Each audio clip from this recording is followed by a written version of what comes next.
What up, guys? Mad Viking here. Now I'm a little mad. I'm doing my double or nothing predictions video. I was about a minute away from finishing up, and of course my phone rings. So hopefully I still am personable here, and I don't rush through all of this. But there is a pre-show match. It starts at 7:30. It's a buy-in match. We're having the return of Private Party versus Best Friends. Yes, Private Party has been on quarantine purgatory, along with a bunch of other wrestlers from the roster. Best Friends have been good little soldiers, and they were there through all the tapings and live shows. They are on a bit of a streak of wins. I just don't see it here. The winner of this, though, becomes the number one contender to the tag team titles. And I just don't see Private Party being rewarded here with a victory. So I'm going to leave it at that. We're going to go with Best Friends over Private Party in the opener to Double or Nothing, the buy-in. Now, buy-in, I'm assuming this will probably be the first match. It'll probably be the opener. It's going to be the Casino Battle Royal, or whatever it's called, ladder match. The winner of this receives a title match of their choosing between the newly crowned TNT champion or the World Heavyweight champion. It's like a ladder in Money in the Bank match, except above the ring is not a briefcase. It'll be a gaming chip.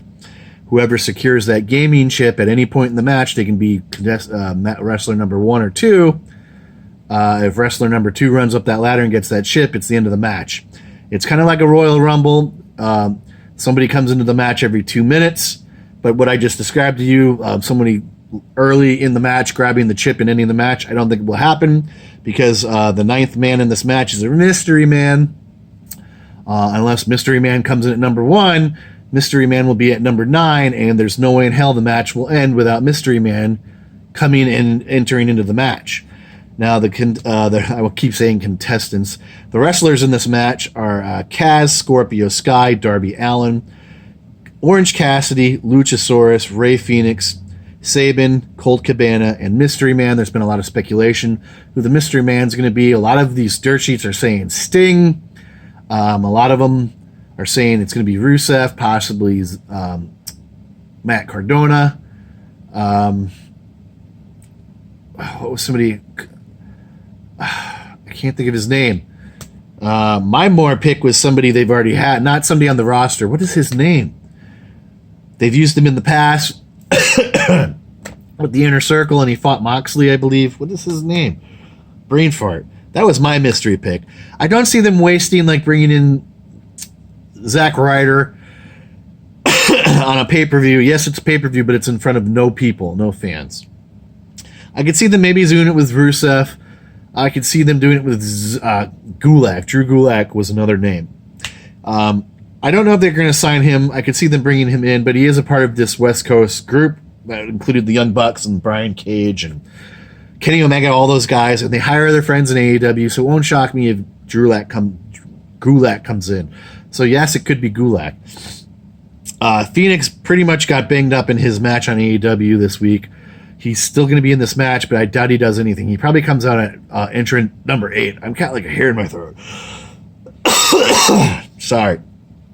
Well, I want to say Luchasaurus wins just because I'm rooting for him, but whoever the Mystery Man is probably going to win this match because he's debuting, and, you know, what better way to debut a new man on the roster than Mystery Man, right? Like I said, I would like to see Luchasaurus win because I think he's the future breakout star, but they don't seem to want to break up the Lucha Express. So I want Lucha to win, but it's probably going to be Mystery Man. One of the matches on the card, we're going to have Cody Rhodes versus Lance Archer. The winner of this match is the newly crowned TNT champion, which Mike Tyson will debut the title. He's also supposedly going to be involved in this match, and kind of like a lumberjack, he has free reign around the ring. So I guess if you get in his way, he's going to beat your ass. I doubt they're bringing him in just for S's and giggles. He's going to be involved. So we have that. To me, I can see Cody losing this match, even though Cody is their top guy. He can't continue to lose matches, but this will not hurt him any if he loses. Who's it going to hurt? If they lose, Lance Archer. You don't have Lance Archer continuing to be this unstoppable monster and Cody Rhodes beats him one and done and takes his momentum away and the new title. To me, it benefits Lance Archer to win more. They have to elevate some wrestlers here. Because, I mean, when I do these cards for, like, weekly shows and stuff, it's glaringly obvious who's going to win most of the matches. So there has to be some other top guys made. And Lance Archer, right now, is getting a huge push, and a win here makes him in the company. He's a top guy. So to me, I'm going to go with Archer. Like I said, I don't think it'll hurt Cody any, and Cody's a company guy. He sees the bigger picture, so I think he'll fall on the sword here. So that's what I'm going with, Lance Archer over Cody Rhodes. Next up, we have Nila Rhode versus Akira Shida. Shida's on like pretty much an undefeated streak. She has a huge win streak going on right now. Nila Rose has been champion for a few months. She wasn't really around for most of it. They haven't really done anything with her as champion. So I could possibly see her losing here. And I'm just going to kind of leave it at that. I'm going to go with Shida defeating Nila Rose. Like I said, Shida's in the middle of a mega push. What does her losing to Nila Rose right now do? There's no other woman under Shida to be pushed to challenge Rose after this, so it kind of makes more sense for me for Shida to beat Rose with Nila chasing. Next up, we have MJF versus Jungle Boy. Both of these wrestlers returning from quarantine purgatory. Yes, I believe Wardlow will be involved. Yes, I believe Marco Stunt will be involved.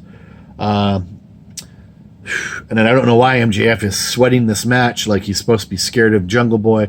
Yes, I know these two have feuded many times on the indie scenes and had stellar matches.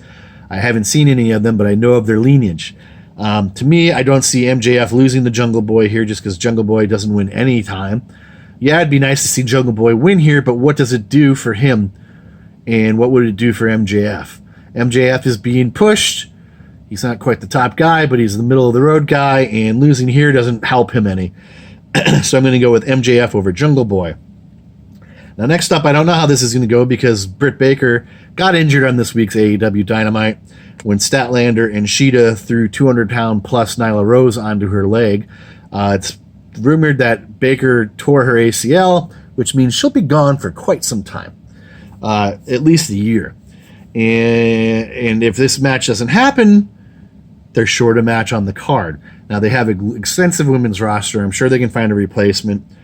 Whoever that person will be if this match goes on, I'm just going to say Statlander wins because why would Mystery Woman get a win? What's that going to benefit her? She'll probably go back into being just riding the bench in the women's locker room. So I'm going to go with whoever, if this match goes on, Statlander beats Mystery opponent. Next up, we have Shawn Spears and Dustin Rhodes. Shawn Spears has been teasing Dustin Rhodes the last couple weeks, even saying Dustin Rhodes retired. He wants respect in the company and wants to fight him. Shawn Spears is a guy I don't think has won anything since being on TV. I think he's had 2 TV matches, 3 maybe, and 1 pay-per-view match. So he's due for a win. Dustin is a company guy too, but he's a 50-50 wrestler pretty much. He wins half, loses half. Yes, he just got beat and destroyed by Lance Archer, but it doesn't do any good for him to win here.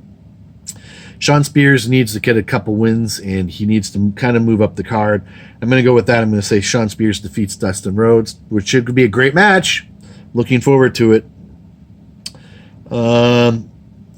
Next up on the card, we have Jon Moxley versus Brody Lee. Brody Lee is now the Exalted One of the Dark Order.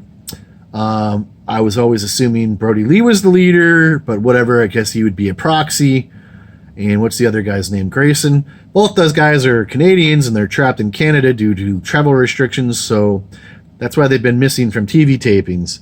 And I don't think Justin Trudeau has been crazy with their lockdowns, and they don't really even have coronavirus cases. So I won't expect anybody from Canada to be showing up anytime soon. So, yes, this is a big moment for Brody Lee, challenging for the title in his first pay-per-view match since joining AEW. I don't think AEW is ready to move the title off of Jon Moxley. Jon Moxley's only been signed to the company for a year, and I'm sure they want to keep him happy and keep him around. So by keeping him happy would mean, in my eyes, keeping the title on him. Doesn't mean this is a one-and-done match or feud. Brody Lee is in current possession of the AEW title, so I would assume, just because of the Dark Order and all the stuff involving Moxley and the Order, that this is a continuation afterwards. This feud will go on for at least another month. So I think it's safe to say Jon Moxley will retain here. What was I going to say? Oh, yeah. Involving the Cody and Archer match, I can see Cody losing here, but I have envisioned Cody at some point in the future being the guy who takes the title off of Jon Moxley. So that's why another reason why I think Jon Moxley here will retain and win. So that is it for now. That is my predictions for Double or Nothing. Sucks this stuff isn't live. Well, it's live. It just sucks there's no live crowds. I did watch Revolution, which I was very happy with. I will be watching this pay-per-view. Don't know if I'll be doing live reactions. I don't know where I'll be or what I'll be doing at that point. On Saturday, I just know I will be watching the pay-per-view. So if I do a live reactions, be on the lookout for that. But anyways, guys, that is it. That is my Double or Nothing predictions for 2020. This year's crazy, but it is what it is. So that's it, guys. Tell me what you think in the comments section. Hit like, subscribe, hit that notification button so you don't miss any future content. Share the video. Do what you feel. And I will see you in the next video. Mad Viking out.